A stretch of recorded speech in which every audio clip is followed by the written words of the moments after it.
Hello મિત્રો, કેમ છો? તે મજામાંથી છું ને બપોર થઈ જશે આજ, કેમ કે હે ને આપણે ગમે ત્યારે વિડીયો શૂટ કરીએ ને બપોર થઈ જાય, કેમ કે સવારે ટાઈમ નથી રહેતો. આપણે સવારે તો મોડું ઊભું થયેલું હોય, એમાં ટાઈમ ન રહે ને એટલે વિડીયો ન બને.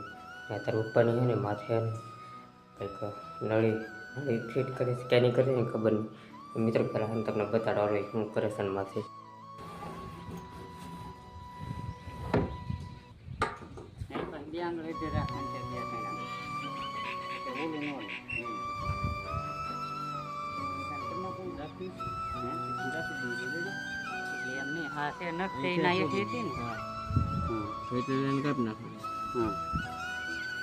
પાણી માટે નળી એમ કંઈક કરતા તો હે ને ટાંકામાં હોલ પાડ્યો છે ને એમાં નળી નાખી છે. હવે પાણી માટેનું શું કરે ને કંઈ ખબર નહીં. તો મિત્રો છે ને હવે હું નીકળું કારખાને ને બીજું તો કાંઈ નહીં, એ નવી ઓલી કરી નાખીએ. તો હા, એમ તમને બતાડ્યું હું એમાં કરેલું છે. તો કાંઈ વાંધો નહીં મિત્રો, મળ્યું નવા વિડીયોમાં. તમારી બાય બાય, જય માતા.